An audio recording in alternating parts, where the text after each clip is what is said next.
It's now time for The Sit Down with Don Tony. The Sit Down, where Don Tony talks one-on-one with his followers. What are you looking at? About the world of pro wrestling, pop culture, and so much more. The Sit Down with Don Tony. And now, your host, Don Tony.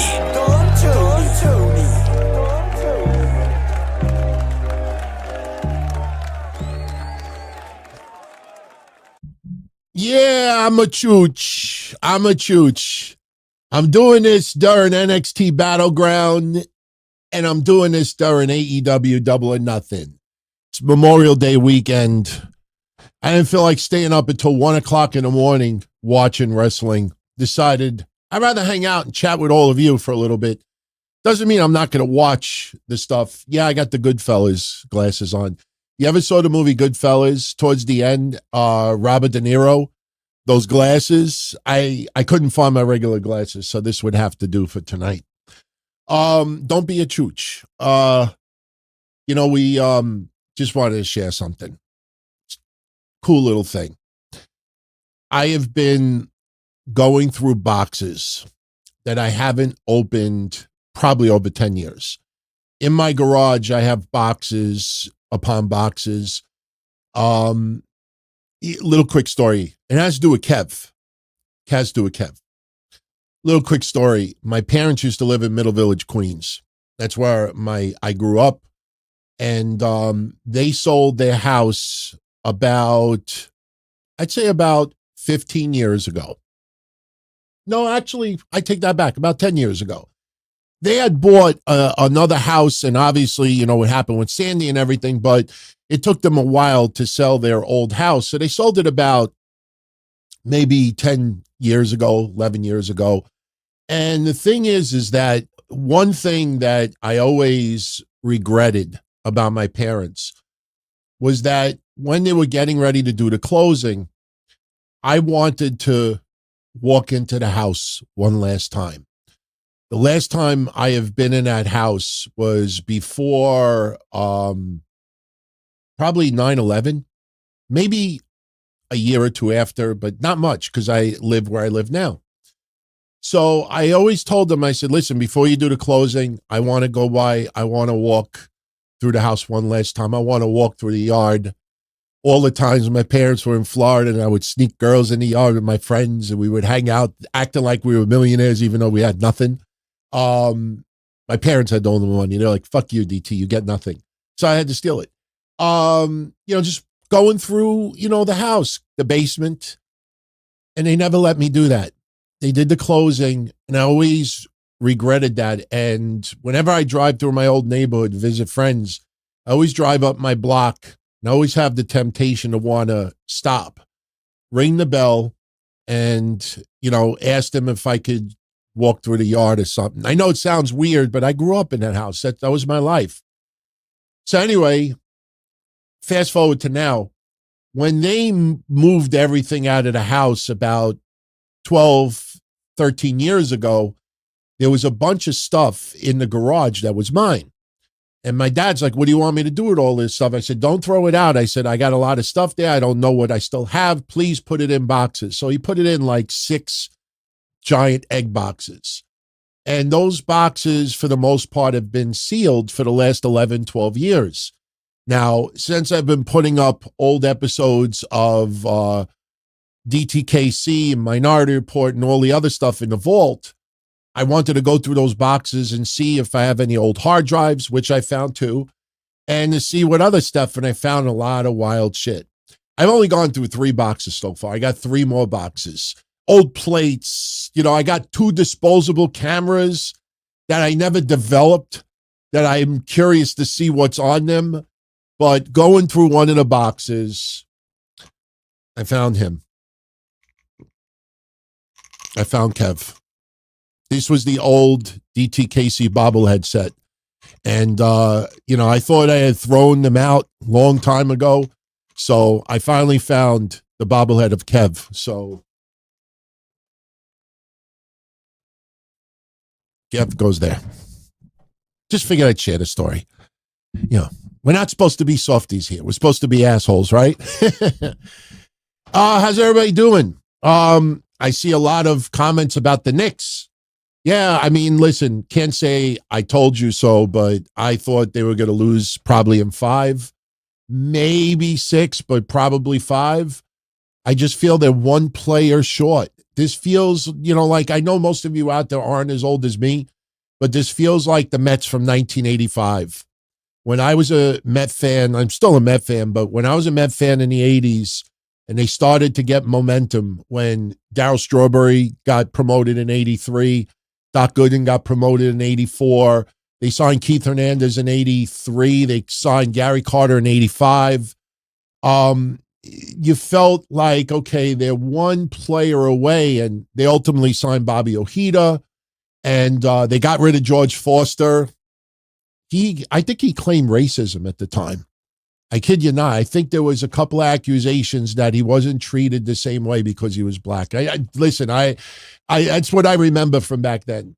Might have just been assholes, in the newspaper because we didn't have social media or the internet at the time. But in 85, they were in 84, they were chasing the Cubs, and they ended up not getting real close. They think they were down like 7 games with like 20 to play or 25 to play. They had no shot. They didn't have wild cards at the time either. But in 85 with the Cardinals, many people thought they could possibly do it. And I remember it came down to a 3-game series with the Cardinals regular season. And the Mets needed to win all 3. I think they won the first 2 and then they lost the third. And then that was it. They missed the playoffs by a couple of games. And again, at that time, you didn't have the wild card. So you had teams winning 90 games and not even getting in the playoffs. So you felt in 85 that they were one step away from taking it all. And then in 86, they just dominated. I kind of felt that way about the Mets last year, but that's how I feel about the Knicks right now. I think the Knicks need to get that one player to just put them over the top, make their games almost like video games sometimes. They're so good. Listen, they could come back, but listen, I'm a lifelong Knicks fan. My Knicks days were from the 90s and the 2000s.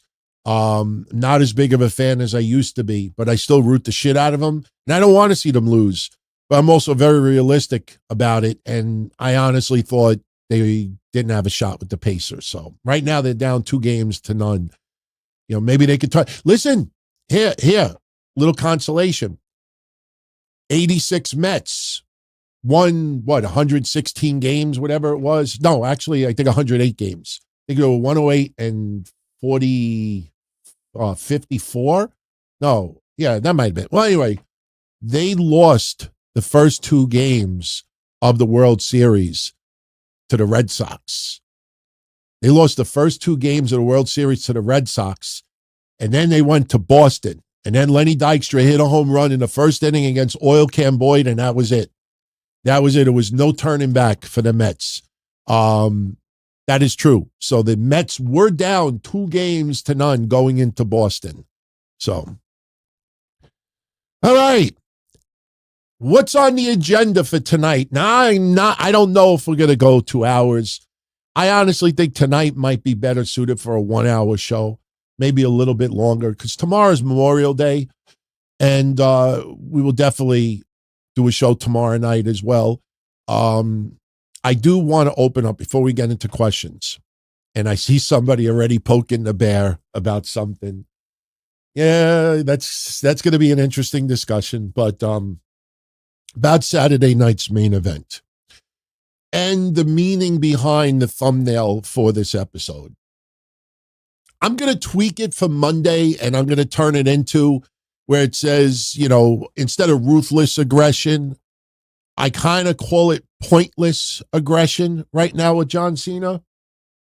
Listen, I like John Cena. I was never a huge John Cena fan. I started warming up to him when he had that United States Championship run, and he had the matches with Sami Zayn and Kevin Owens and a few others. It showed me a different side. And, Kevin and I debated over the years about John Cena. But I tell you, I put up the history episode yesterday. And this week is the anniversary of John Cena cowering to China and apologizing for saying that Taiwan is a country. That was a major story only a couple of years back. And I'm shocked that no one is rehashing that just to be a dick. But, John Cena, at the same time, AEW had their first ever show, Double or Nothing. May 25th, 2019, I believe it was. And yeah, John Cena's apology was in 2019. I'm saying the same week in history it happened. And I'm going through history and doing research and reading articles and looking at news and trying to find video clips and audio clips. And I come across, and I still appreciate him, still a patron, still a longtime subscriber. I might be the longest running subscriber on his page. I found a video from Vince Russo in 2019 insisting that AEW and WWE are in bed with each other. And it even ran that narrative up until 2020. And I find something interesting now, too. And I don't know if people are starting to kind of feel the same way I do, but Jonathan Coachman is now doing videos with Vince Russo. And, there's some interesting takes from Jonathan Coachman. And the most recent one was about Bayley. I don't even need to go there. But, ruffled a lot of people what Coach said about Bayley. Funny thing is, I found a boatload of videos, 3, of Vince Russo over the years. Bayley's, why is everybody into Bayley? They should let her go. She offers not. It's interesting that a lot of Vinny Russo takes are now suddenly becoming Jonathan Coachman's takes. Just saying. But the point is, getting back to Cena and Vince Russo and everything else, is that over the years, a lot of podcasters have expressed a lot of doom and gloom to AEW. As much as I criticize AEW over the last 4.5 years, because the first 6 months I thought it was great. I never thought they would close down anytime soon. In fact, every time someone says to me, "Oh, DT will be closed in 2 years, 5 years, whatever it is," I always bring up the same thing. Tony Khan could lose $100 million a year for 20 years, and that wouldn't even be 20% of his value. That man, he is a single 40-year-old virgin who has billions upon billions of dollars. When Father Time takes Father Khan, Tony will be even richer. And what are you going to do with all this money? Does he seem like one that is going to be like a reinvestor and building, or just, spend his money happily?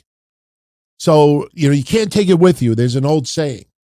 So believe it or not, as stupid as this may sound, Tony Khan is absolutely good for wrestling. He is absolutely good for wrestling. I will take Tony Khan, as a wrestling fan, I will take Tony Khan over TKO management. And the reason why I say that is because Tony Khan just wants to be a wrestling fan, be happy. And I'm not sticking up for Tony Khan. Trust me. I think he's, a little out there. Couple of eggs short of a dozen. I don't want to be Tony Khan's friend. But I will say this. People are now starting to wish Vince McMahon still owned WWE. The funny thing is, Kevin and I said that about 1.5 years ago, that Kevin Nash just said something that is so brilliant. People always like to talk about business until it becomes business. And that's what's happening with TKO right now. I have been saying for a couple of years, when people used to compare UFC with WWE, and I've said it on these shows, and trust me, a lot of those bigger podcasters out there, that suddenly, jumped on the bandwagon to bash AEW because it makes good revenue. They're only starting to figure out now about TKO and how they are transforming WWE business into UFC business. And they're about 2 years behind everybody else that has talked about it. Not many have, and Kevin and I were two that did. And the thing is that I have always brought up, you should pay very close attention to how many events UFC does to get to $300 million in a quarter or $250 million in a quarter compared to WWE. You should pay very, very close attention to that because UFC, I think in Q1 of 2025, did 11 events. This gets to Cena, trust me. Did I think 11 events in 2025 first quarter. WWE had to have done 50. Think about it. 12 Raws, 12 SmackDowns, 12 NXTs. That's 36 right there. And then you have all the premium live events. Then you have all the tours, international tours. So UFC does almost 40 less events.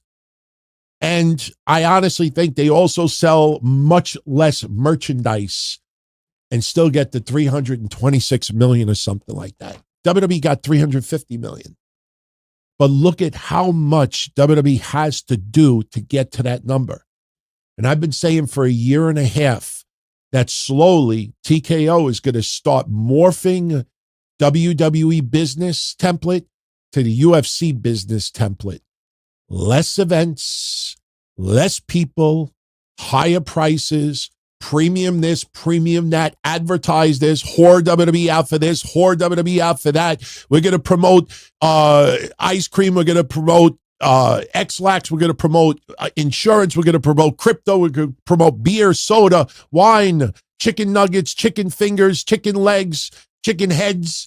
We're going to just whore it out anywhere we can.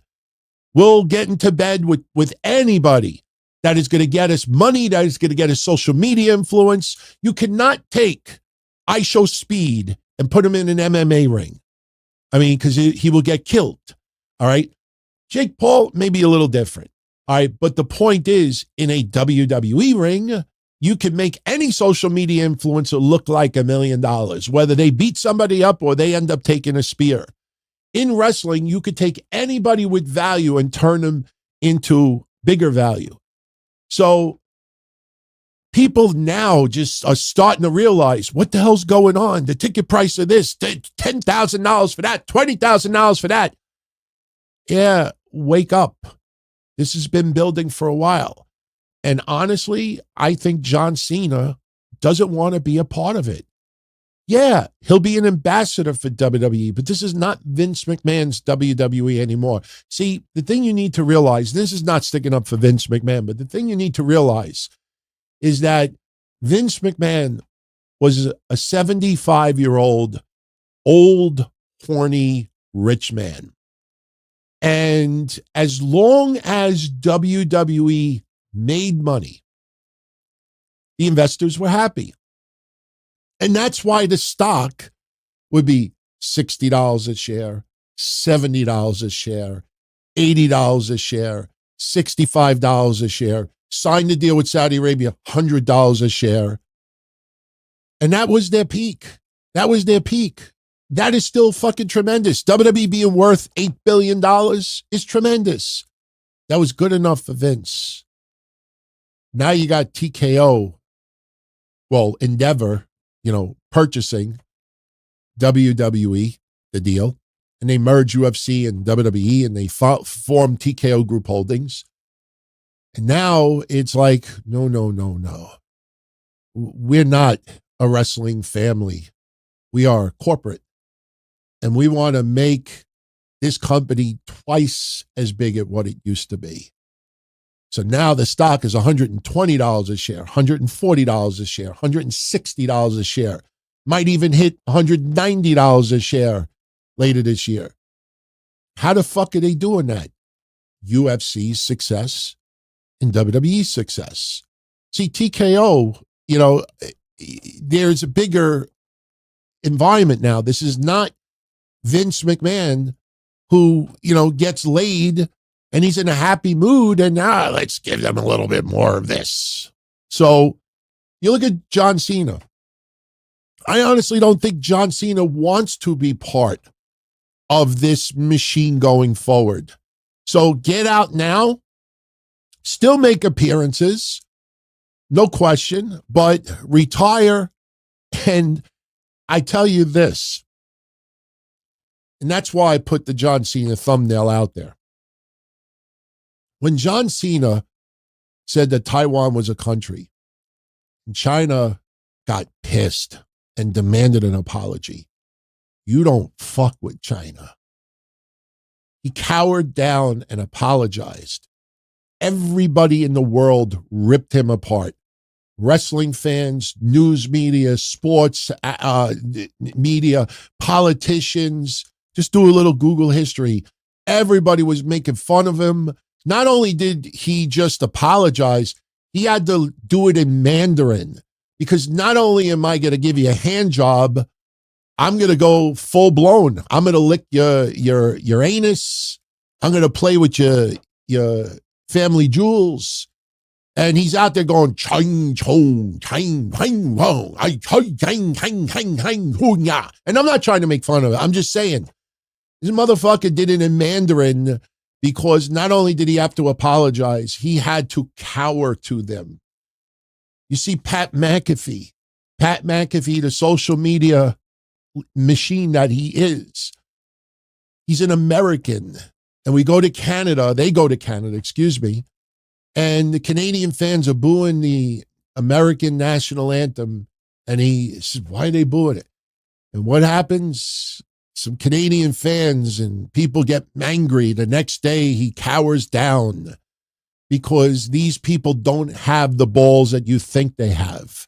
They have power, but they will not sacrifice any of that power, any of that wealth to sometimes for the bigger picture, to be an American, to be a wrestling company guy, to be this, be that. The WWE that you see right now is no longer the WWE that it used to be. Before the merger was complete, people used to say to me, DT, what do you think is going to look different on TV? How do you think they're going to do things different? And I said, I don't think much of what you see on TV is going to be different. It's going to be how the company is run. And that's what's happening right now before our very eyes. And I have nothing against this John Cena retirement tour. But every fucking pay-per-view poster, at some point, now, yes, they will do variations to appease others, just like they did the women's match, impromptu, added Friday night to appease the people who, and it was funny. Last week, not one fucking person complained. Monday night, this past week, I went on my show and I said to everyone, I said, what do you all think about Saturday night's man event?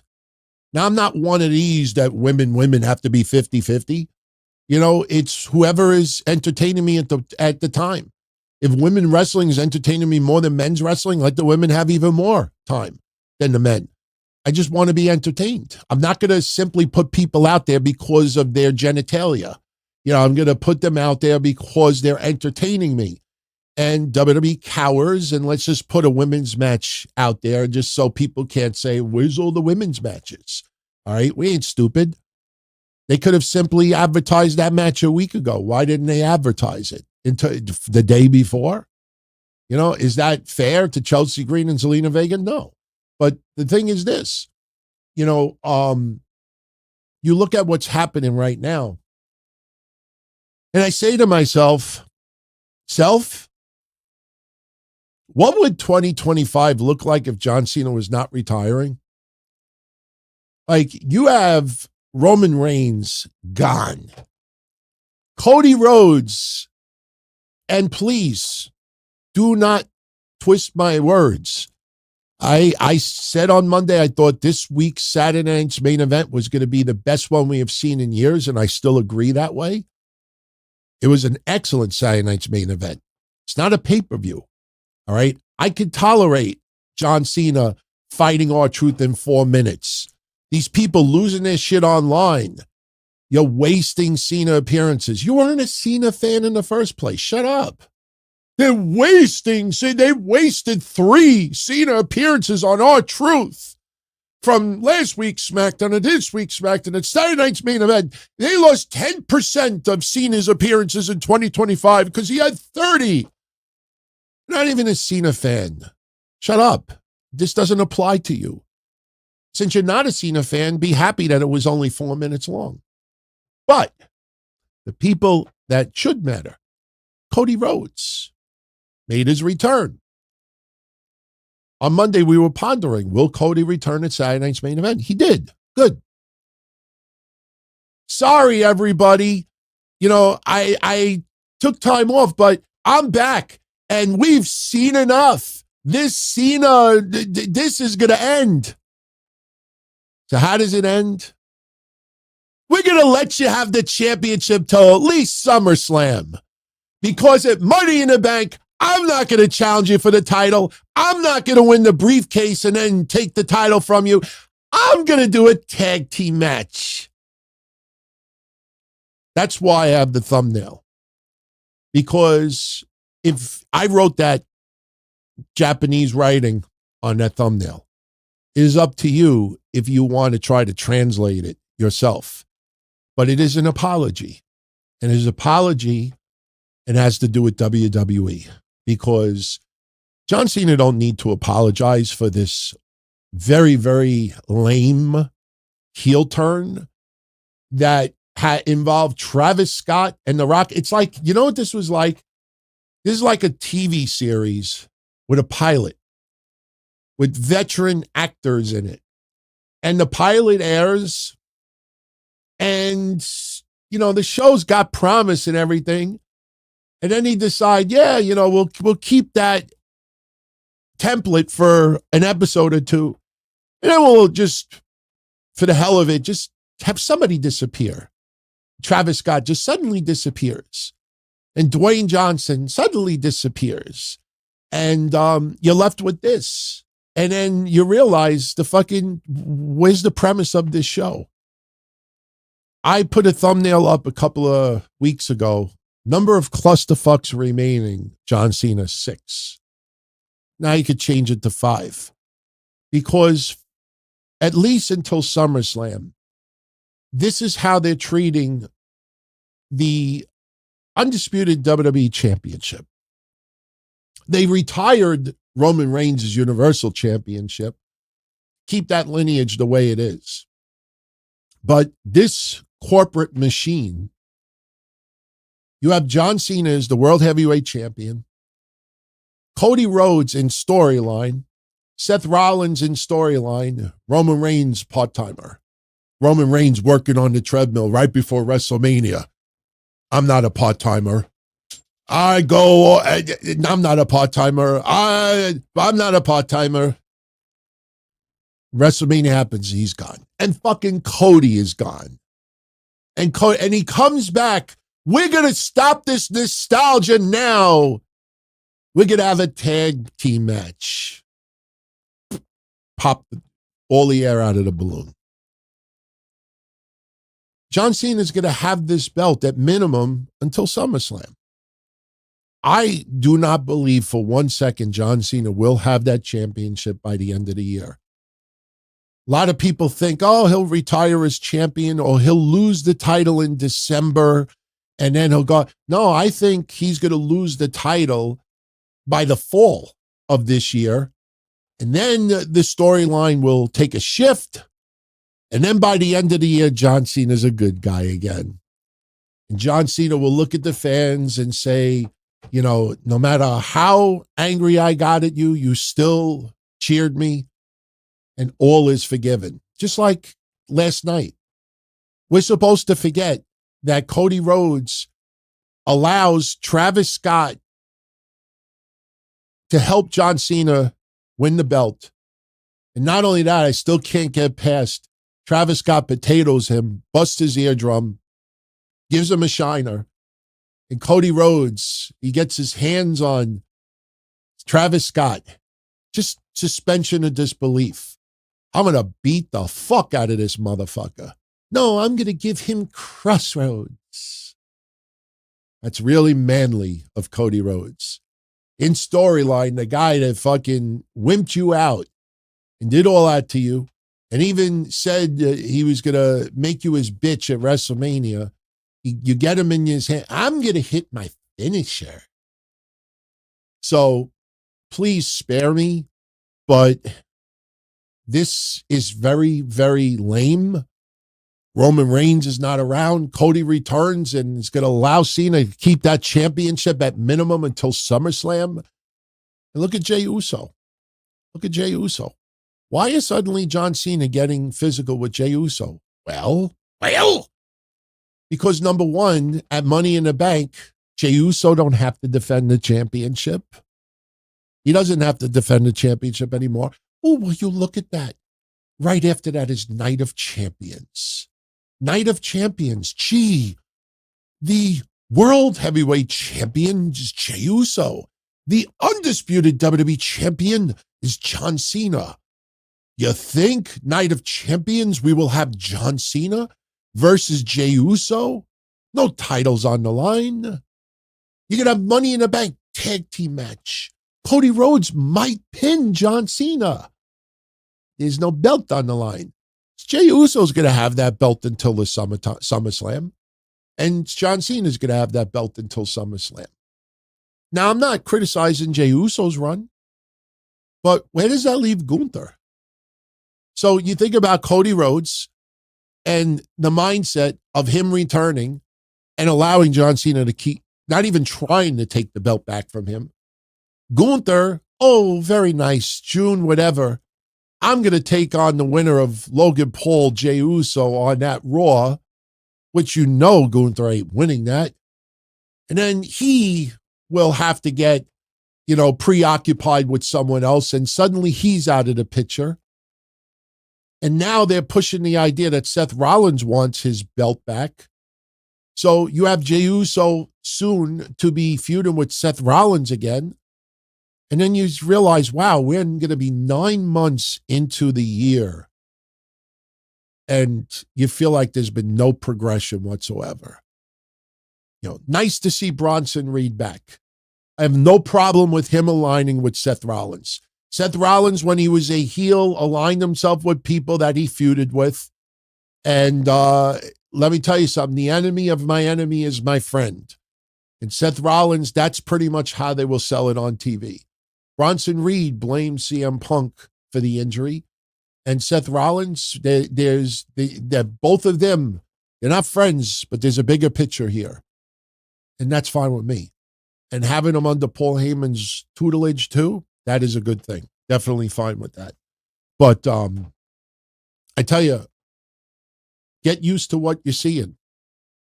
Once this whole year is centered around John Cena. And you have him having the lackluster WrestleMania match. Backlash with Randy Orton was great, but that was nostalgia. Nothing more, nothing less. Randy Orton somewhat vanishes. Drew McIntyre is now going to take a little time off. CM Punk is off and on. Roman Reigns is gone. Cody Rhodes has been gone, and now he's coming back, and we're getting this. Gunther, has got next to nothing. What's going to happen in 2026? They're going to go back to Vegas. Are they going to be forced to do Rock and Roman Reigns? They're going to have to. They're absolutely going to have to do Rock and Roman Reigns next year. They have to. Can't wait until, they're too old to have this match. This is a match that everybody's been insisting on. Everybody wants to see. So you almost feel like that has to be it. But just think about that. The amount of money that is going to be spent and involved with that WrestleMania, and you're not going to have John Cena on it. You may have Rock Roman Reigns. I mean, what are you going to do? You're going to have somebody turn heel that you're not expecting because it'll just cause controversy, and then you'll get some other rapper or hip hop or social media influencer align with them because it gives them outside exposure. I am so not looking forward to WrestleMania 42, man, because this is how you're spending 2025. The last time is now. The last time is now. The last time is now. The last time is now.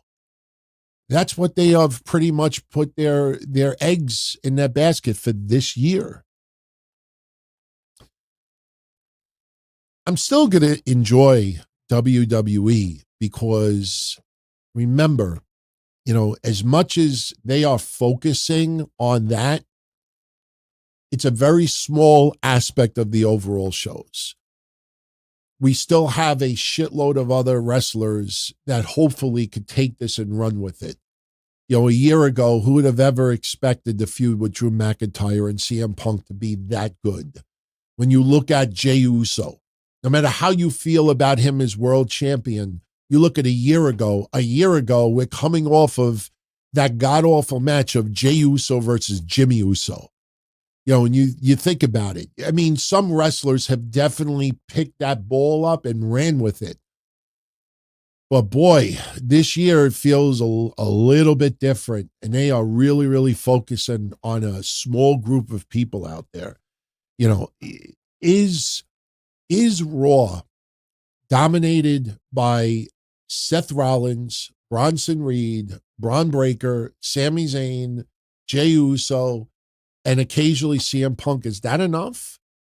Is that enough to generate higher ratings or good revenue? No. Take note that you don't hear sellout. And I don't mean a wrestler selling out. You don't hear, we've sold 17 sellouts in a row. They're not selling out like they used to. And they are commanding premium money.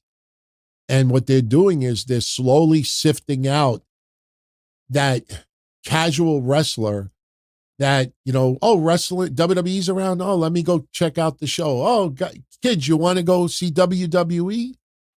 Because now it's turning into like Disneyland, Disney World. Even when I went in 2022, I was shocked at how expensive it was to go to Disney.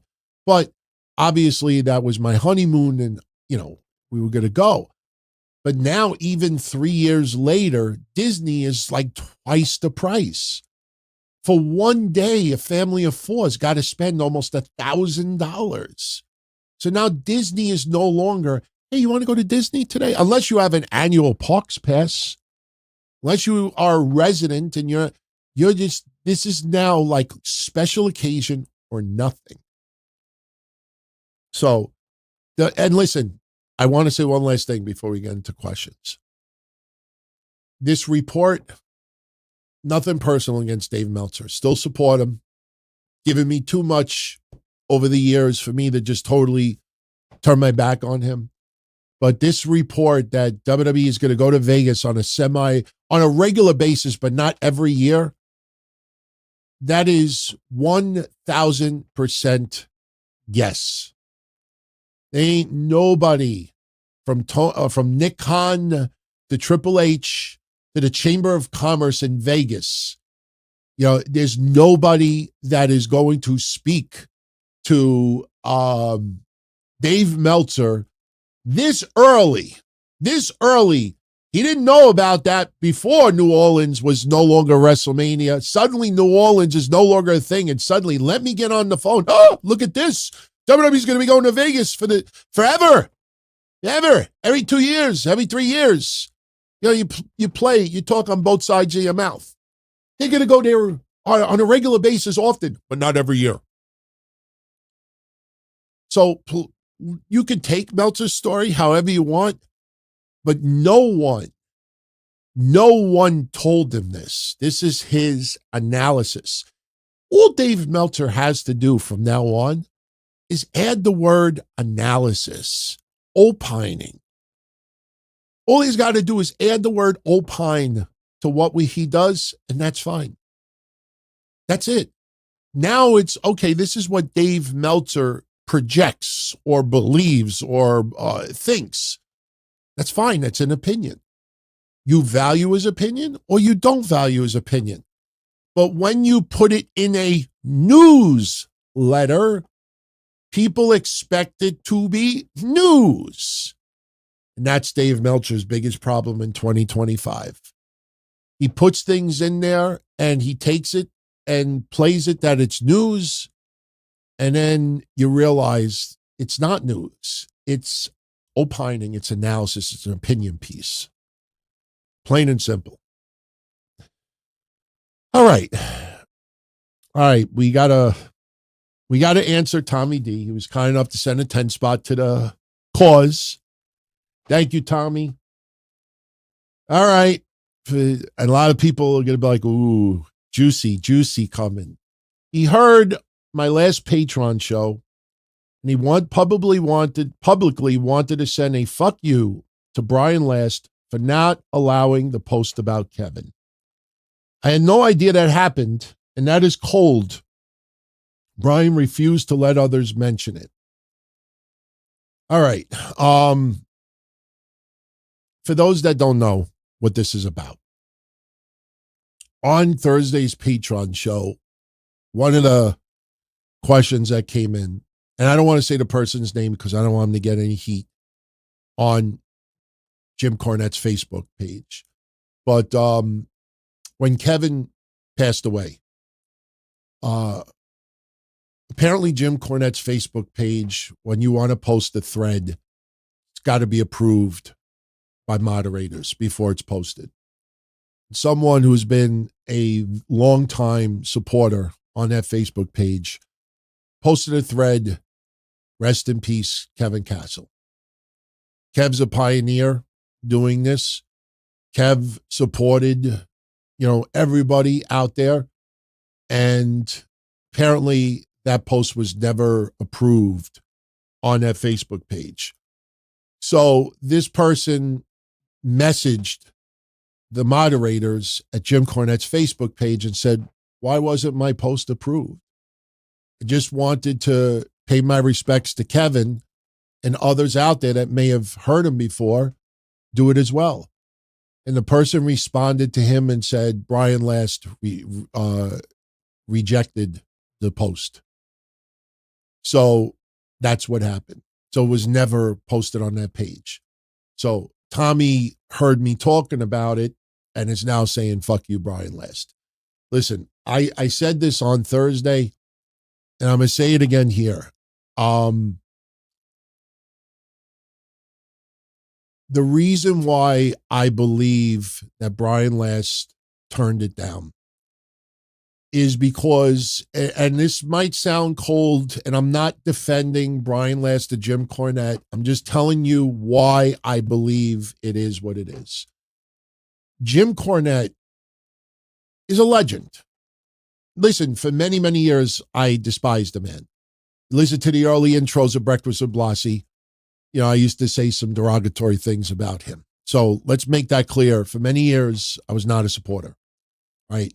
It's no denying he's a legend. One thing about Jim Cornette is he always protected the wrestling business and always was against outsiders being involved in doing things. And I think the reason why it wasn't approved is because technically Kevin has never been in the wrestling business. I think that's what it is. I did managing for a bunch of years and this and that. Didn't do a good job of it. I tried and I failed. I still had a ball doing it and I loved it. And I made a lot of friends over the years, and that'll always stay with me. No matter how many years, no matter how much support Kev gave to Jim Cornette, whether as a wrestling fan or as a podcaster, I think that probably that page, I don't know, I'm just guessing, that page probably doesn't talk about people outside of wrestling. That's the only thing I can think of. I don't know. I don't think there's a deeper reason here. And I don't think it was done to be hateful or malicious. But I saw Thursday it upset quite a few people out there. Why not just let your readers mourn who they want? If a baseball player passes away, something tells me they probably ended up being on that page. If a certain politician passes away, I'm sure a discussion has been had. Why not have, one of the longest running podcasters who dedicated, a good portion of his adult life to wrestling and in his life as a wrestling fan, period. Because like I said, if you put that up there, then you got to put up others. I'm just guessing. I could understand why it would upset a lot of people, but again, Jim Cornette has always been stark person about outsiders and people that are not in the wrestling business. I mean, you always start somewhere. You put up the rings, you do this, you do that. You're a photographer, and then you work your way into it. And I think probably in their eyes, was never in it. So, all right. I just wanted to mention that. And thank you, Tommy. I appreciate it. Sorry you had to contribute to the cause by being so pissed off, but I honestly don't think there was anything malicious on Brian's part. Just telling it like I honestly see it. Dayhawk, welcome, my friend, to tonight's show. Thank you for being a member here for 9 months. And I did update our members today. Big shout out to everybody who's scrolling on the screen right now. Too many to read, but these are all our current channel members. Next week, we will put up all our current VIPers and Hall of Famers from Patreon. We will definitely update that list. I have to go through the list, add some names, take some names off, but shout out to everybody who is on this list. Dayoc says, do I think TKO is becoming more greedy? And I don't like the decision of WrestleMania being hosted in Vegas only. I promise you, they will not only be in Vegas. They will be going to other states. They will be going to other countries. Again, very reckless on Dave's part to put that out. If you're going to put an article like that out, wait 3 to 6 months, not 24 hours after they go to Vegas. Now, there is a crazy amount of planning that needs to be done for a WrestleMania. This is not like a house show that, New Orleans, we can't do it. Let's see if we could do it in Texas. Let's see if we could do it in Ohio. Let's see if we could do it in New York. Let's see if we could go to the United Kingdom. It's not that easy. There is a shitload more involved. And Vegas became available. And because they just did Vegas, it's rinse and repeat. They just had, listen, I'm not defending TKO. I'm not happy because this is slowly turning into the UFC template. They are so far away from the end picture. If you're angry now, give it another year or two. You're not going to recognize WWE. You're going to, listen, I know it's sacrilegious to say, deep down inside, a shitload of people like, I wish Vince still owned WWE.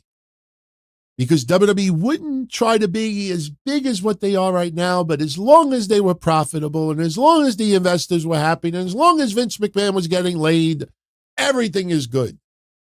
Telling you. It's a shame. It's a shame that there was going to be one day that Vince was going to get old. There was going to be one day that Vince was no longer going to be in the WWE. Most people thought that he would be in the WWE until he passed away. The company was sold. And let me tell you something.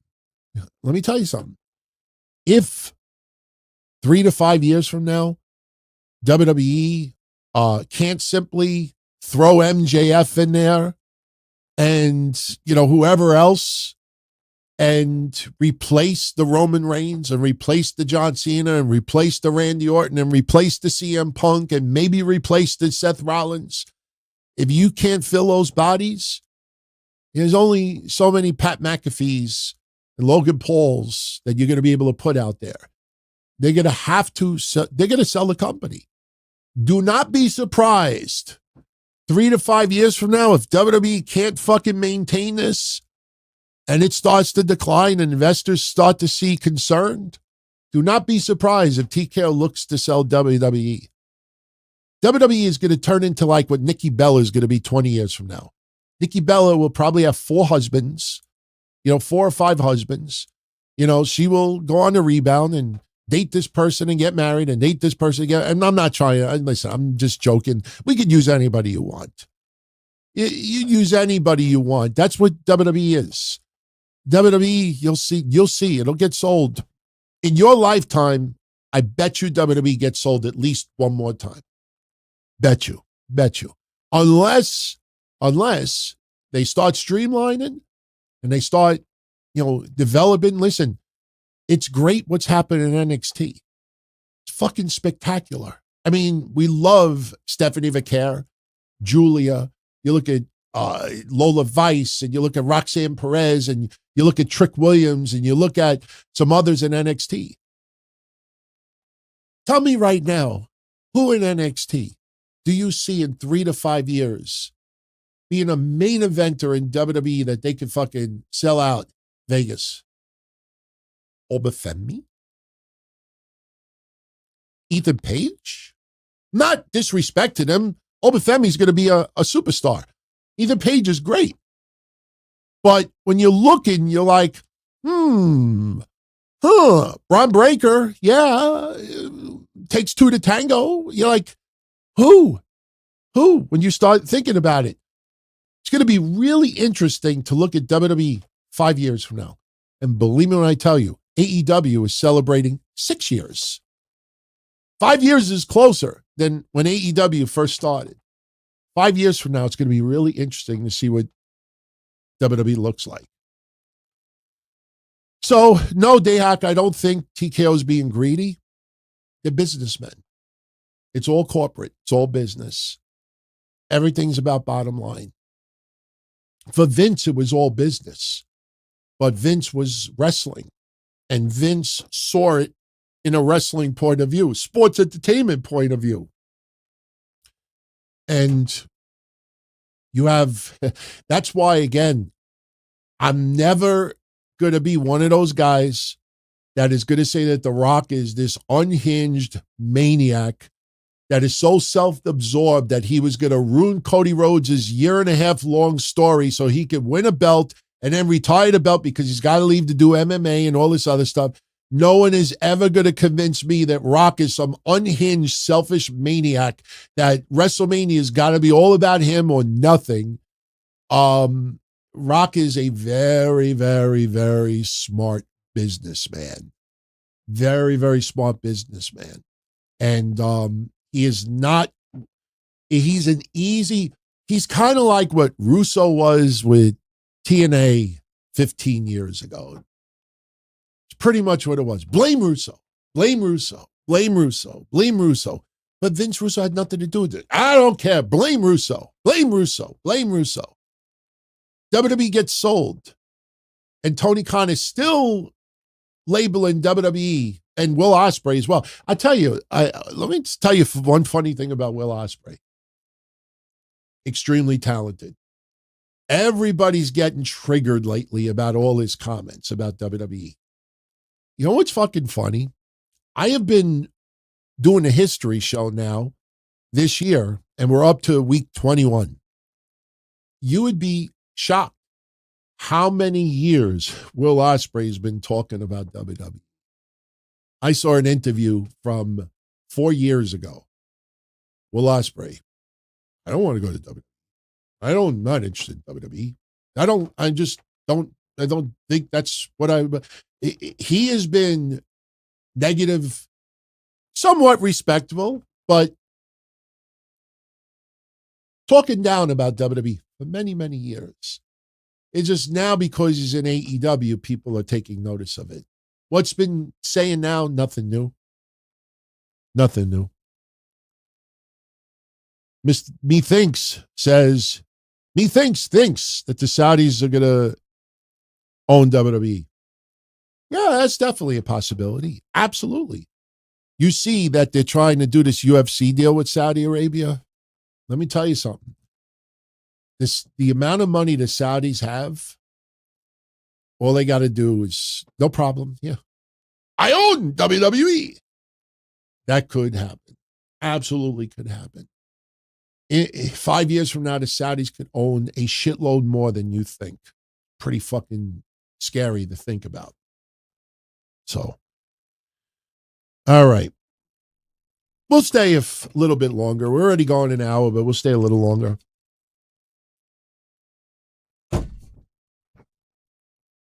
Did you like Hulk Hogan's appearance on Saturday night's main event? Brother. Oh, boy. So what's going on tonight in pay-per-view land? You know, it's funny. Also doing a history show.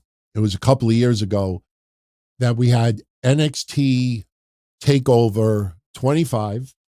I don't have no notes in front of me, so if I make a mistake on the show, please don't hold it against me. You know, but if I remember correctly, it was NXT TakeOver 25. It was Adam Cole beating Gargano for the NXT Championship. I think Dave Meltzer gave that match 5.25 stars. It was NXT TakeOver 25 versus NXT UK TakeOver versus AEW Double or Nothing.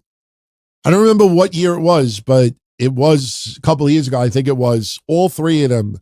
And people were accusing WWE for going up against AEW. And Triple H actually did an interview at that time. And Triple H said, NXT TakeOver UK, their competition is NXT TakeOver 25. Like he was basically saying, like, the only competition NXT has is NXT UK. So David Levy says that Tessa Blanchard did the best impersonation of Hulk Hogan on Under Siege. Good. Good. Wait, we didn't have Under Siege tonight. We had that Canada versus USA.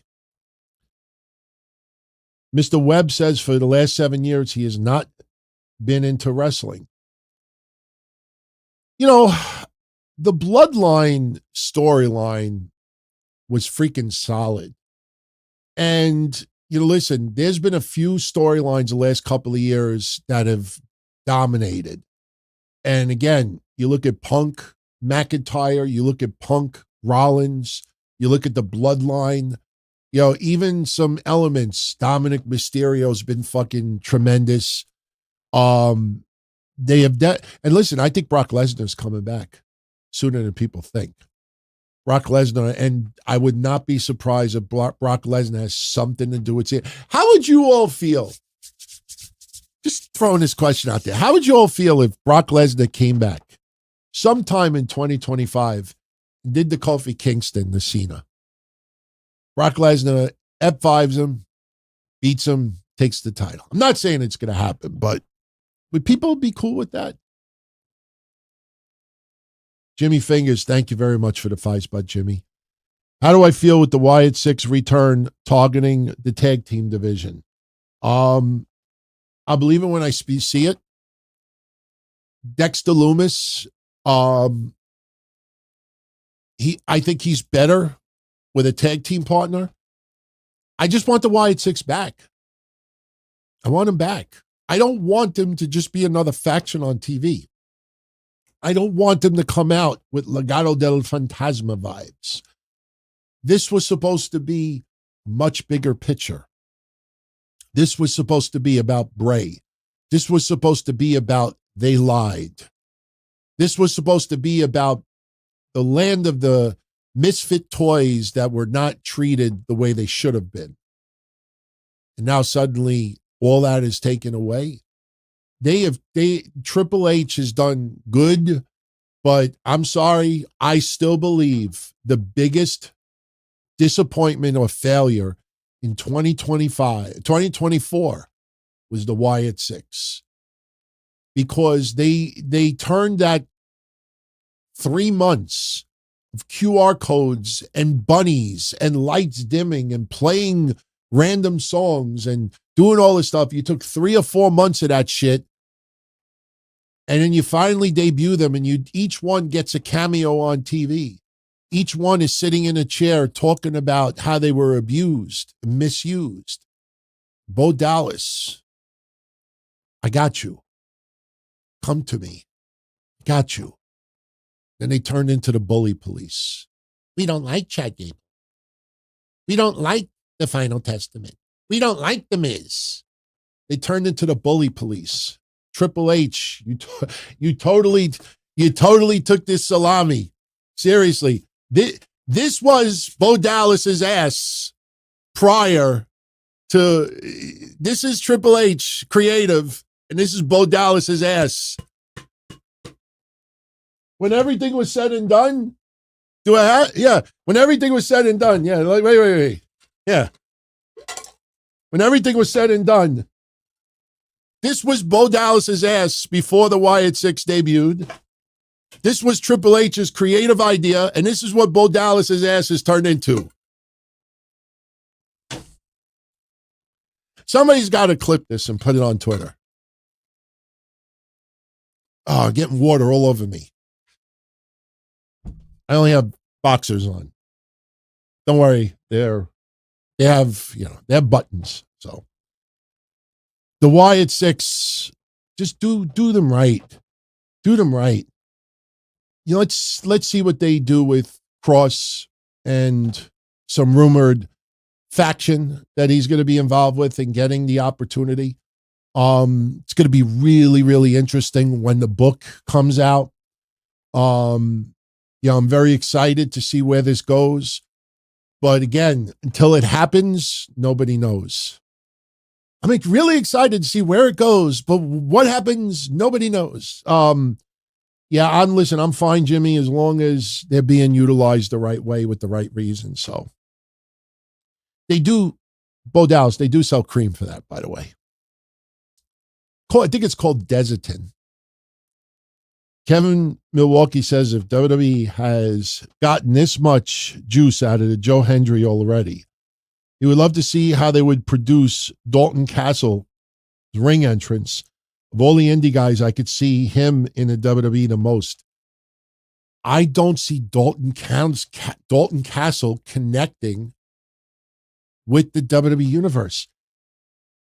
Oh, no. Oh, you know what? If you totally repackage Dalton Castle, yeah, I could see that. I actually could see that. But, Dalton Castle has to change his physique a little bit. Just like, you look at Dutch and Vincent. There's a lot of rumors that WWE has signed them. But Dutch either needs to go to the men's store and get clothes 2 sizes bigger or drop about 20, 25 pounds. He reminds me of Brother Love in 1990. Forget Brother Love with the red makeup, but if you remember his outfit, like his red shirts, they were red. I think his shirts were way too short, too small, and his pants, you would see like a bulge below his waistline, and it ain't the bulge that you think. It goes this way. Dutch listen, I'm a heavy guy, no question. I'm a little heavy, but Dutch looks like 2 pounds of bologna in a 1 pound bag wearing that outfit. He looks like a good humor ice cream man that ate all the ice cream because he didn't sell it. He definitely needs to tweak his look, and Dalton Castle needs to tweak his look too. But you know what? Never say never. Because we've seen some people over the years that were repackaged and they ended up doing a great job. So, yeah, I agree, Mr. Webb. A year from now, WWE is going to be totally different. It's already starting. It doesn't happen overnight. If you check out this week's history show, the final 10 minutes of it, there was news a year ago about TKO. And a year ago, TKO, I don't remember the guy's name, but TKO signed someone And this person was going to handle the merger of UFC and WWE's operations. And if you look at even my synopsis, I even say it began the slow transformation for WWE's business template events to the UFC. That started officially a year ago this week. So it doesn't happen overnight. All right. Mika says, DT, $5 million right now or $5,000 a day for the rest of my life. $5,000 a day for the rest of my life. Absolutely. First thing I would do is pay off my tens of thousands of dollars of credit card bills. I would make a payment every day. I would put at least 4 of it towards my credit card bills every day. And then the $1,000, I'll probably eat, buy groceries, buy the doggies little something, $5,000 a day. Plus, when you think about it, that's $150,000 a month. So that's $1,800,000 a year. So in 3 years, I already have more than $5 million. But then again, I have to pay taxes. So Bobby Mean says Trick Williams winning a TNA World Heavyweight title would be very interesting. Could be his one-way ticket to the main roster. Yeah, TNA's main roster. I don't know if Trick Williams, we'll do predictions. Well, I did predictions already. No, wait, what am I saying? Hold on a second. Oh, I totally mixed up TNA's Canada versus USA pay-per-view. Yeah, that's right. Joe Hendry's on Battleground tonight. No, I predicted Joe Hendry to retain. I don't see Trick Williams winning the championship unless Trick Williams just wrestled and won it. I think it's way too early to take the belt off of Joe Hendry. They waited too long to put the belt on Joe Hendry. And I personally think Trick Williams should not be the guy to take it off of him. But has that match happened yet? It's only 9:13. I think it started at 8 o'clock. Eric says Trick wins and loses to Mike Santana on the next pay-per-view.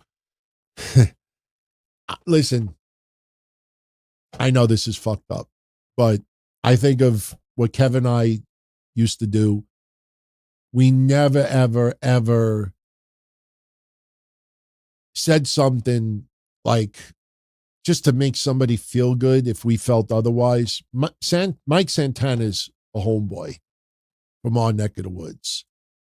I grew up, just seeing 20 some odd years ago, seeing Homicide, and even though I never liked Low Key, but he came from this era, and the Doghouse Wrestling School, and just seeing all those guys excel, the SATs, Red, Dirty Rotten Scoundrels, Christopher Street Connection, so many wrestlers. Santana and Ortiz, we always rooted for, but I do not see Mike Santana as a TNA World Heavyweight Champion. That gives me the same vibes when Chris Sabin became World Heavyweight Champion. I will never, ever forget that press conference.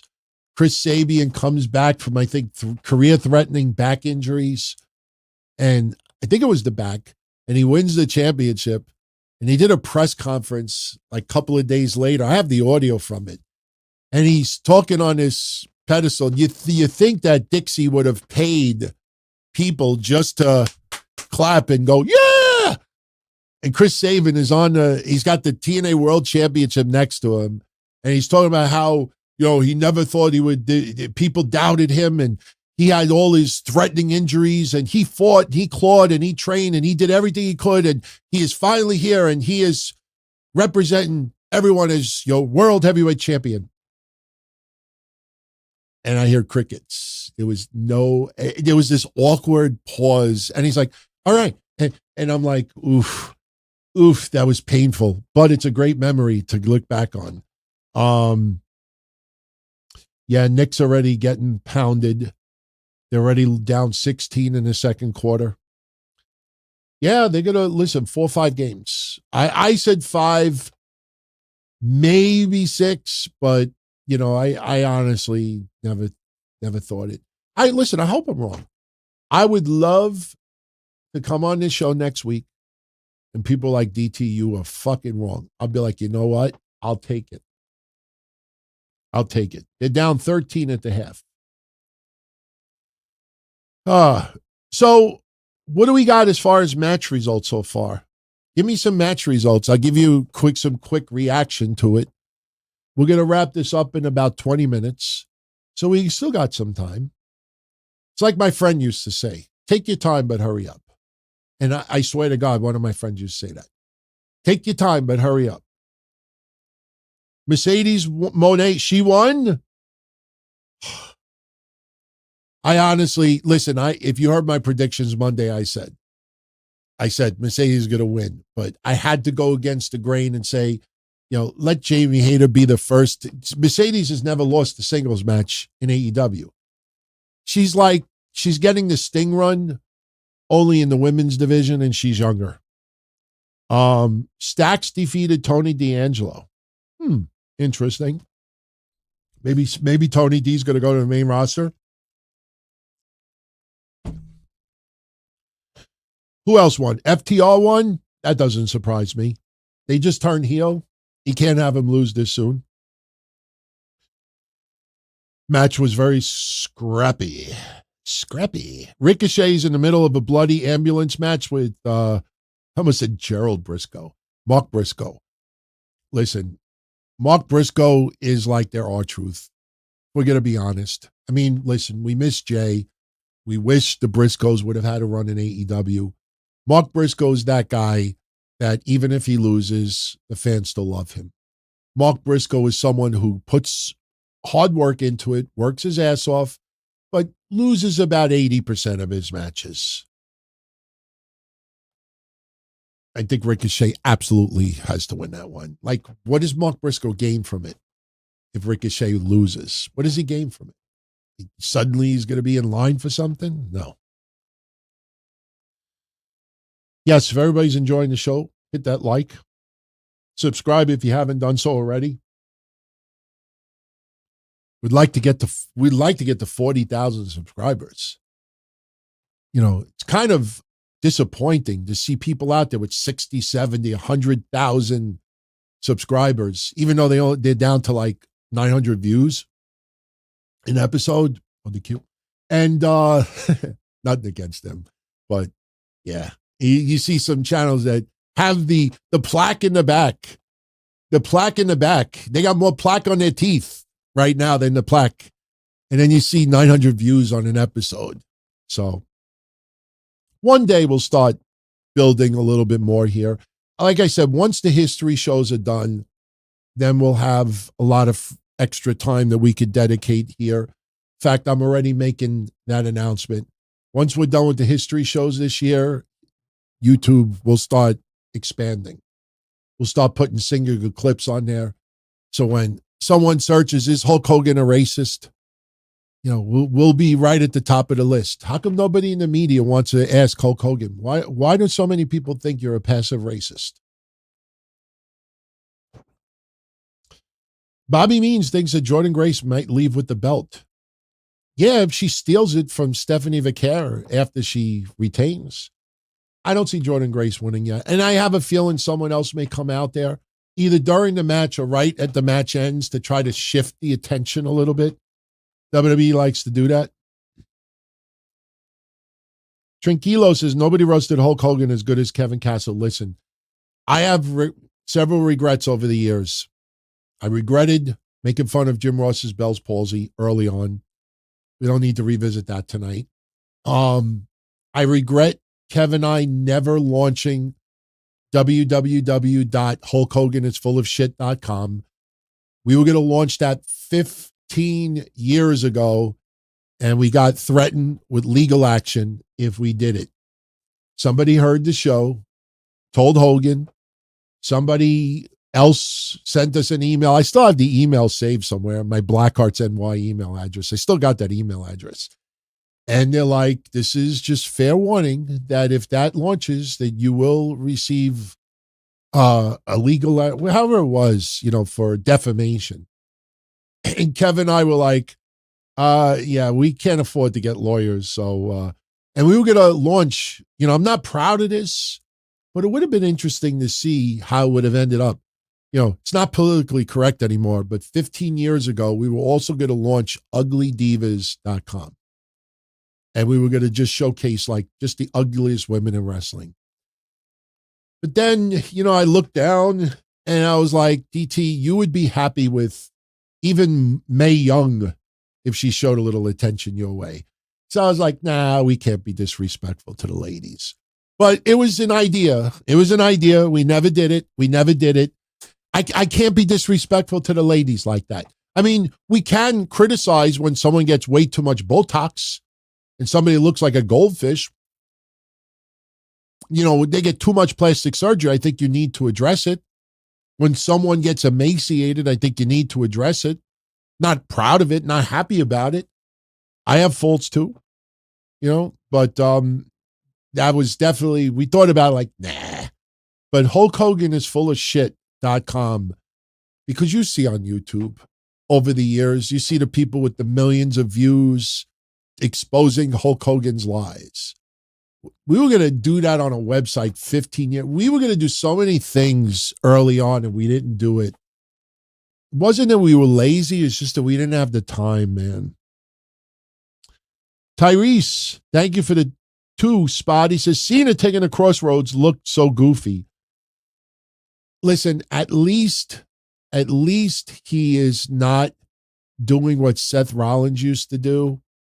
Anybody remember when Seth Rollins used to take somebody's finisher and he would be sideways and he would be with his feet wobbling around like a turtle on its shell? At least Cena's not moving around like a goof. But I will say this. There was something that really pissed me off in wrestling last week. I can't remember what it was. Somebody took somebody's finisher and literally just laid there. It's almost like they were hit with the date rape drug. That they were hit with that drug. They literally just laying there and they, what was it? There was something. I saw something and somebody was laid out. And I was like, oh, this is fucking awful. They were laid out. Somebody hit their finisher and they were just waiting for it. Not even trying to kick out of it. I can't remember, but when I do, I'll definitely let you know. Tranquilo says his favorite Hulk Hogan lie was the Metallica one. Do I still have the Hogan Metallica? I have some weird thumbnails saved. Yeah, I do. I have some weird thumbnails saved. We photoshopped this many years ago. If you look closely, we have our watermarks on it. Listen, we were doing Photoshop before Photoshop was even a thing. I got to be honest with you. My favorite one is the Rolling Stones. People forget that he claimed that he was going to be in the Rolling Stones too. It's not easy to Photoshop it and make it look like he was posed there. When we Photoshop, we got to make sure it's done perfectly. So yeah. We did some amazing Photoshops back then. It's actually more than 15 years ago. It's got to be close to 20 years ago. So I appreciate the kind words with the thumbnails. I mean, I wish I had more time with them, but I'm definitely going to do that one tomorrow. Instead of ruthless aggression, it's going to be pointless aggression. For the next 3 months, this is what we have coming. Cody's not. I will almost bet you that Cody Rhodes pins John Cena at Money in the Bank. There's no belt on the line. Cody pinned the champion. I don't see Logan Paul getting pinned, believe it or not. We're not doing predictions yet. I don't believe Hulk Hogan ever slept with Miss Elizabeth. I don't believe that one. Miss Elizabeth, I never knew her personally, but based on what people have said, she was obviously controlled by Macho Man, but you never got the impression that Miss Elizabeth was a cheater. You know what I mean? Like Miss Elizabeth always gave that aura that, that she was loyal to whoever she was with. Like, I've never heard stories. Have you ever heard a story outside of Lex Luger, Hulk Hogan, and somebody else? Remember, Miss Elizabeth was involved with someone else between Macho Man and Lex Luger. I can't remember the guy's name. He was not a wrestler, but there are stories. In fact, if you Google and look hard enough, there is an article, an interview with Elizabeth Hewlett, and God rest her soul. And it was in a magazine, had nothing to do about wrestling. And she talks about her, I don't know if it was a husband, but probably, whoever she was involved with at the time, but never ever heard stories of Miss Elizabeth involved with others. Never heard anything. And think about it. Macho Man dies. What does Hulk Hogan say? Oh, brother, I just got off the phone with him, brother. We were going to go out to dinner next week, brother. Ultimate Warrior, I believe that story. I believe that story that they buried the hatchet. But, people die. Oh, brother, I just tweeted him, brother. I was just going to hit the send, and then I got the call that he died, so no reason in sending the tweet anymore, brother. People could have easily said, I slept with Liz. No one in wrestling, once someone dies, when someone passes away, people could lie and say anything. What's going to happen? They're going to walk outside to get the newspaper and the lightning's going to strike? They could say anything. Right now, somebody could come out there and say, I had sex with Sabu 2 weeks ago, 2 weeks before his death. Sabu actually liked the Stromboli. Who's going to tell you no? Who's going to say you're full of shit? People don't do that because they respect the people that they care about. That's respect. That's love. And you don't see people doing that in wrestling for the most part. And it's interesting to see because there's a lot of people who lie through their teeth and they could lie about so many things and don't. No, I don't believe Miss Elizabeth was promiscuous. I don't believe it.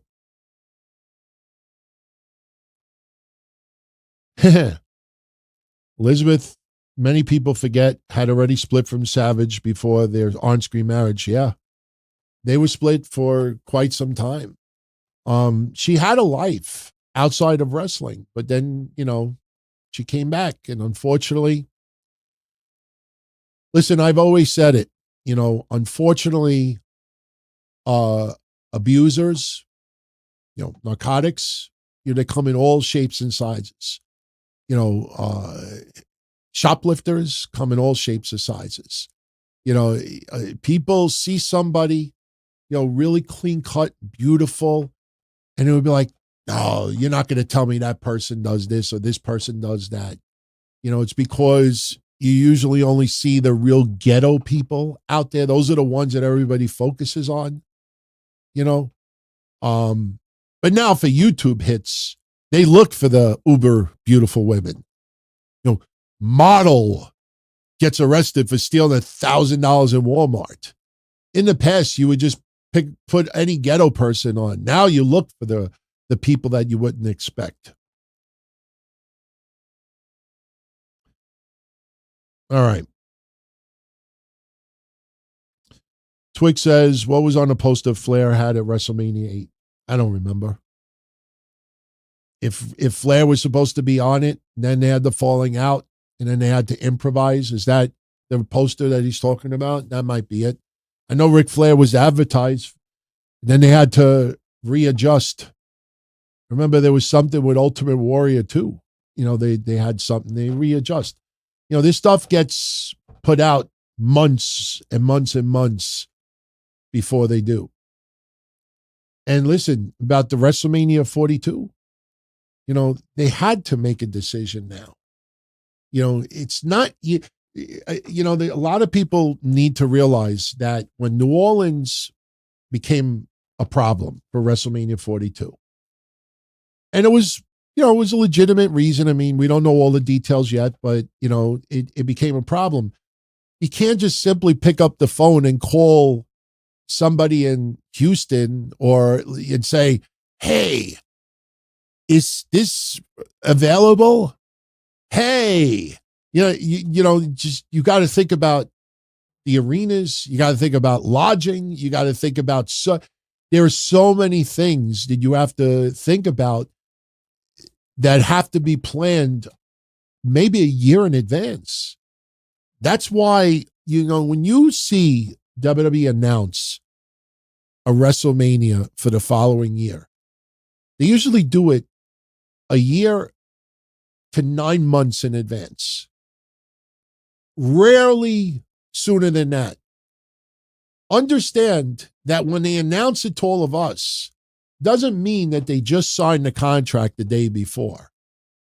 They don't turn around and, like when they were in New Orleans and Rock made the announcement, it's not like they signed the deal the night before. That deal could have been signed 2 months before. And then he decided, let's break it when WWE goes to New Orleans.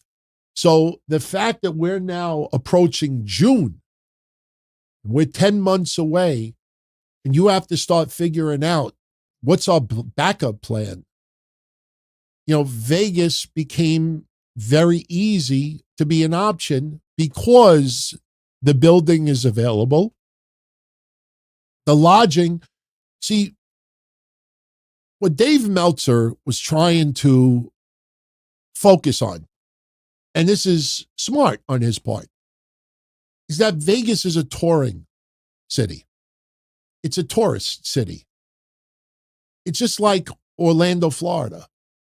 Like you have Celebration, Florida, and you have other areas around Orlando that people will live. But most people, when they travel to Orlando, it's tourism.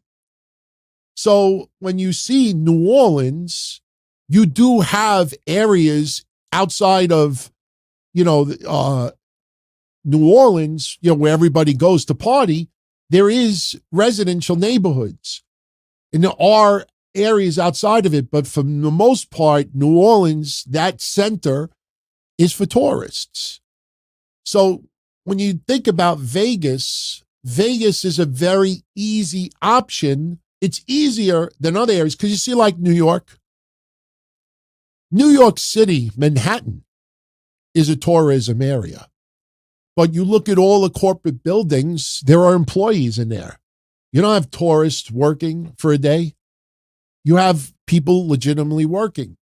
So New York City is tourism to visit Times Square, 42nd Street, wherever you want to go. But you see the problem? There ain't no arenas outside of Madison Square Garden.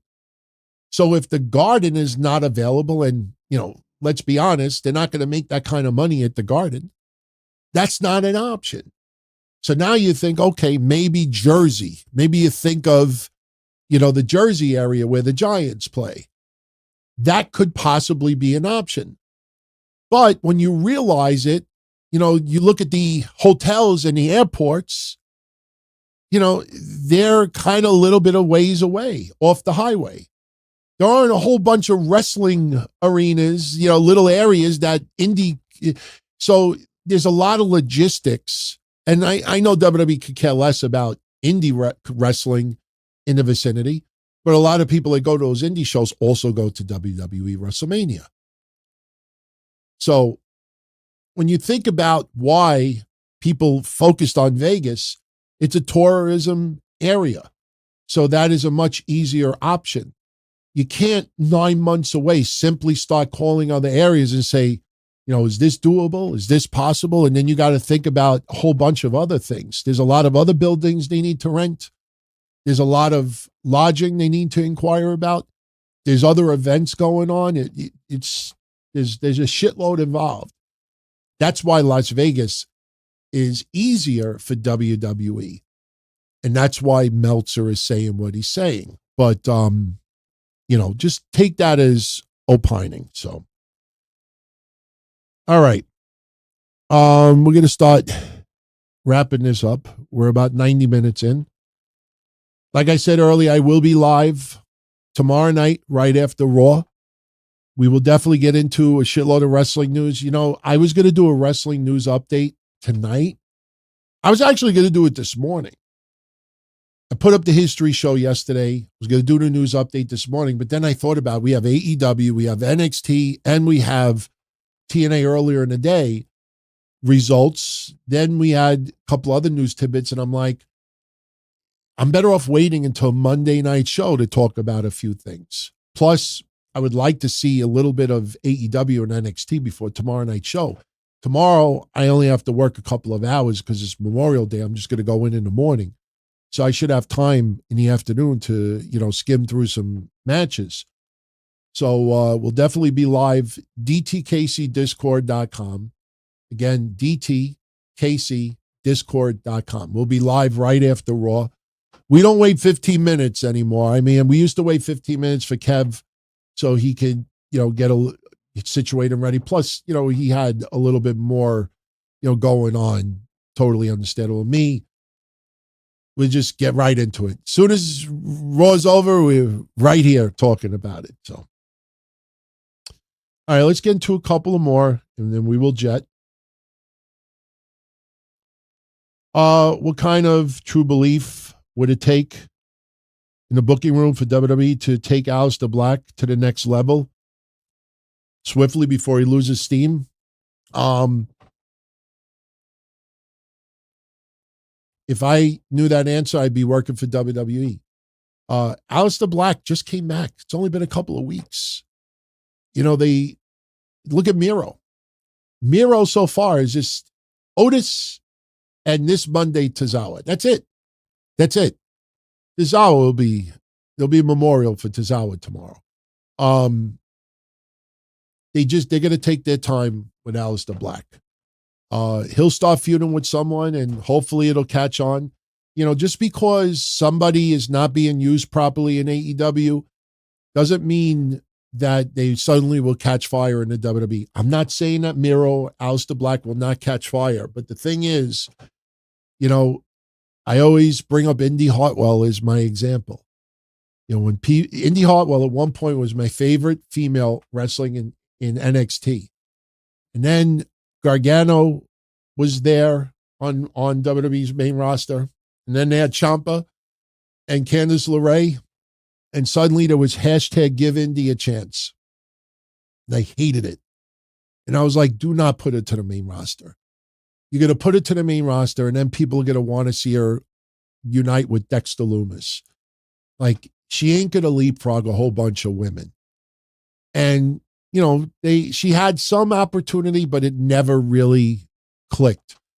Just because Aleister Black is so fucking good at what he does, and just because he was not being used properly in AEW and a little bit disgruntled, doesn't mean that he is going to tear it apart in WWE. I have a feeling Aleister Black, you're going to start thinking to yourself, he needs a faction. Shit, if you're going to bring in a Righteous with Karrion Kross, make it a foursome and put Aleister Black with him as well. That's what I would do. I mean, I'm just brainstorming. I'm not thinking about this long and hard, but I think Aleister Black needs a faction. By himself, if it doesn't feel right, it feels like something's missing. Something is missing. Hurts him to get one. No shit. Why is Dustin and Sammy? They're already the Ring of Honor tag champs. Like, what was the purpose of that? So what happened? Did we get Trick Williams and Joe Hendry as of yet? Because we're going to start bringing this home. I'd love to know what happened there before we finish. Am I watching NXT Battleground? I am going to check out a lot of it tonight and the rest of it tomorrow. That is the main. Wait, Joe Hendry and Trick Williams is the main event? Whoa, that's interesting. So Stephanie Vaquer and Jordan Grace are in it right now. Oh, what happened with Kalani Jordan and oh my God, Saul Ruka? I said, Kalani Jordan, this is her last shot. Otherwise, you bring it to the main roster. What happened, Kalani? Saul Ruka retained. Wow. They're keeping it Saul 2 belts for now. Well, Kalani Jordan's probably going to go to the main roster. I think you put her on SmackDown. And I would put her as a baby face.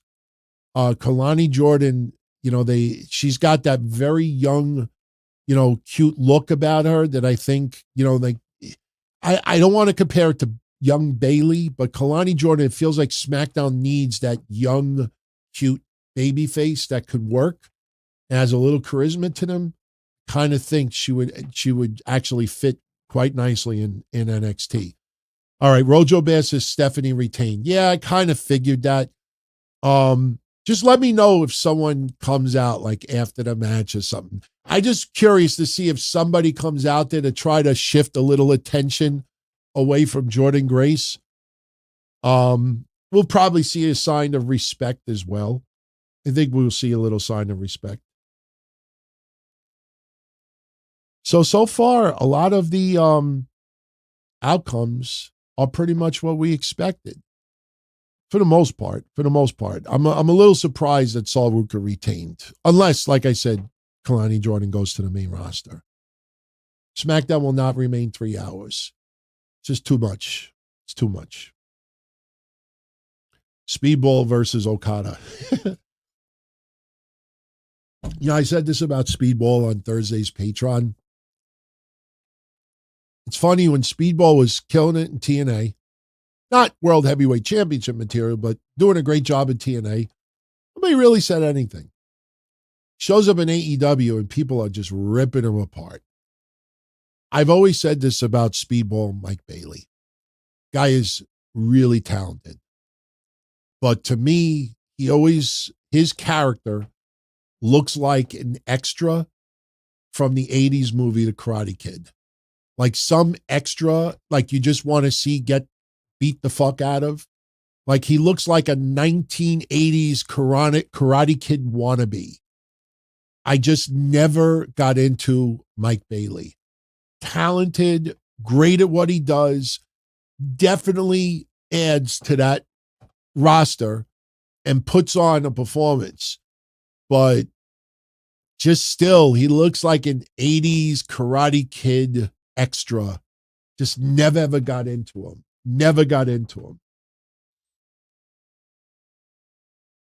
Ricky Saints shows up. Interesting. Joe Hendry, Ricky Saints feud would be pretty fucking interesting. I did see Saturday Night's Main Event yesterday. We talked about it a little bit earlier tonight. A lot of commercials. That's what NBC does. No, show was fine. Again, people think they're watching a house show with commercials. It is a little bit less than a house show with commercials. It delivered exactly what I thought it would deliver. The cage match was excellent. Damian Priest walking out the way he did, ruffled a few feathers. Drew McIntyre, they're going to give him a little time off. The Braun Breaker, Rollins versus Zayn and Punk match was great. Little surprised we didn't get any, faux pas on behalf of Zayn and Punk to get people talking. But Bronson Reed coming back, very, very cool thing to see. Glad he is back this quickly. We'll see how hard he can go. Don't know if he's 100%. Seems like he might be. And Zelina Vega and Chelsea Green it was filler. Again, because, as we said on Monday, it was Saturday night's main event. So they had to throw a women's match in there. It just felt like filler. It was a good night. Saturday night's main events are never supposed to be pay-per-view quality. They're never supposed to be house show quality. They're supposed to be a step above, like just, like a show you would see. It's almost like an advertisement, for, people that, may like wrestling and a little casual about it. Maybe this gets you to tune in again. But people that are wrestling fans, if you're bored and you want to see a little bit of wrestling, here's a little bit extra. That's really what it was. I think some people read way too much into these Saturday night's main events.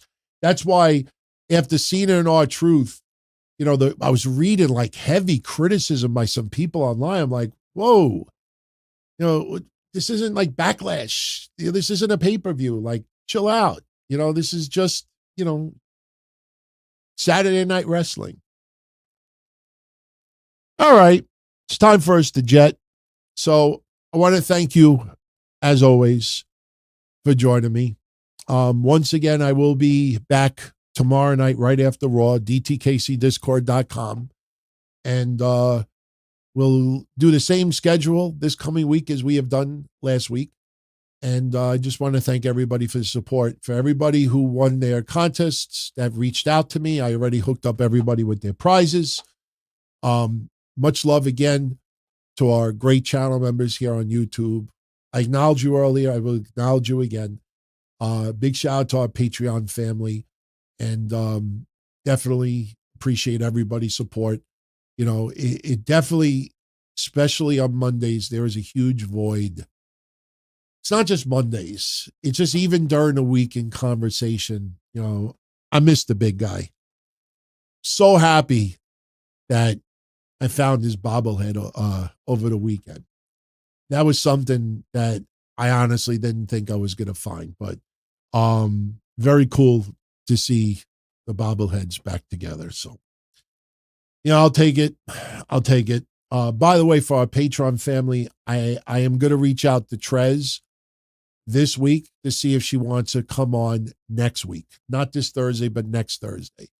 I'll see what her schedule is like and see if she wants to come on. And that'll actually be the first show that she and I actually talk about wrestling.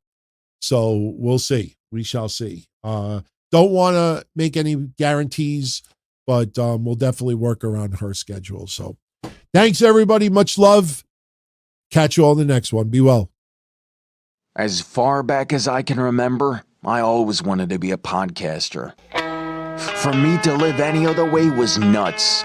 To me, those goody-good people who worked shitty jobs for bum paychecks and took the subway to work every day and worried about their bills were dead. I mean, they were suckers. They had no balls. If I wanted something, I just took it. I ran everything. I paid the bills. I paid the hosts. I even paid the masked maniac. Everybody had their hands out. Everything was for the taking. We always called each other good fellas. You would always hear from somebody. You're gonna like Don Tony. He's all right. He's a good fella. He's one of us. But if you're part of my crew, nobody ever tells you they're gonna get rid of you. It doesn't happen that way. There weren't any arguments or curses like in the movies. See, your haters come with smiles. They come as your friends, the people who've claimed they care the most for your life. And now that's all over. And that's the best part. Today everything is different. There's lots of action. I don't have to wait around for everything like everyone else. Oh, I didn't get the vaccine? Fuck you, vaccine me. Oh, your delivery guy has COVID? Fuck you, feed me. Right after I moved here, I ordered egg noodles and ketchup, and I got spaghetti with meat sauce. I'm no longer an average nobody, while they get to live the rest of their lives like a bunch of schnooks.